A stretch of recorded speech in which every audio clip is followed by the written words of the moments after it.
ಹೇಗಿದ್ದೀರಾ ಎಲ್ಲರೂ ಚೆನ್ನಾಗಿದ್ದೀರಿ ಅಂದ್ಕೊಂಡಿದ್ದೀನಿ. Welcome to my new blog. ಏನಪ್ಪ ವಿಷಯ ಅಂದರೆ, ಮೊನ್ನೆ ಒಂದು ಇನ್ಸಿಡೆಂಟ್ ನಡೀತು. ಥಿಯೇಟ್ರಲ್ಲಿ ಪ್ರವಾಸ ಮಾಡ್ತಿದ್ರು ಈ ದೇವಸ್ಥಾನಕ್ಕಂತ. ಒಂದು ಸ್ವಲ್ಪ ಕ್ಲಿಪ್ ಹಾಕ್ತೀನಿ, ನೋಡ್ಕೊಳ್ಳಿ.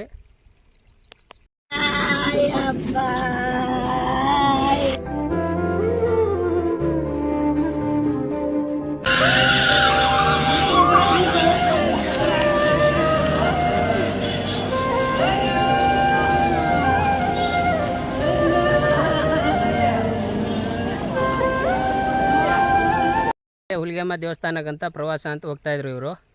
ಮಧ್ಯ ದಾರಿಯಲ್ಲಿ ಡ್ರೈವರ್ ಪ್ರಜ್ಞೆ ತಪ್ಪಿ ಘಟನೆ ನಡೀತಿದ್ದು. ಬ್ರಿಡ್ಜು ಕೆಳಗಡೆ ಬಿದ್ದು 9 ಜನದಲ್ಲಿ 6 ಜನ ಸತ್ತೋಗಿದ್ದಾರೆ. ಏನಂದರೆ, ಎಲ್ಲೇ ಹೋಗಿ ಏನೇ ಮಾಡಿ ಸ್ವಲ್ಪ ನೋಡ್ಕೊಂಡು ಹೋಗಿ.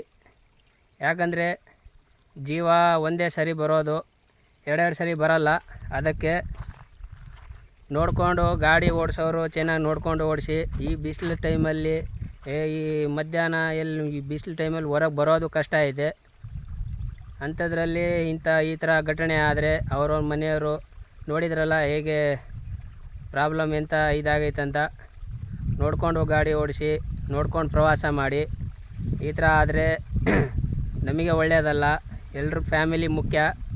ಅದಕ್ಕೆ ಏನಂದರೆ ನೋಡಿ, ಇಲ್ಲಿ ನಾವು ಕಷ್ಟಪಡ್ತಾಯಿದ್ದೀವಿ. ಇಲ್ಲಿ ಈ ಬಿಸಿಲಲ್ಲಿ ಸುತ್ತ ಈ ಬೆವರು ಸುರಿತೈತೆ. ಆದರೂ ಒಂದೇ ಜಾಗದಲ್ಲಿ ಈ ಕಷ್ಟ ಎಲ್ಲ ಇಂಥವೆಲ್ಲ ಮಾಡ್ಕೋಬೋದು. ಹೊರಗಡೆ ಪ್ರಯಾಣ ಮಾಡ್ತೀವಂದರೆ ನೋಡಿಕೊಂಡು ಪ್ರಯಾಣ ಮಾಡಬೇಕಾಗತ್ತೆ. ನೋಡಿ, ಜೀವ ಒಂದೇ ಸರಿ ಬರೋದು, ನೋಡ್ಕೊಂಡು ಪ್ರವಾಸ ಮಾಡಿ. ಬಾಯ್. ನನಗೆ ಗೊತ್ತಿರೋ ಅಷ್ಟು ಹೇಳಿದ್ದೀನಿ. ಗುಡ್ ಬಾಯ್.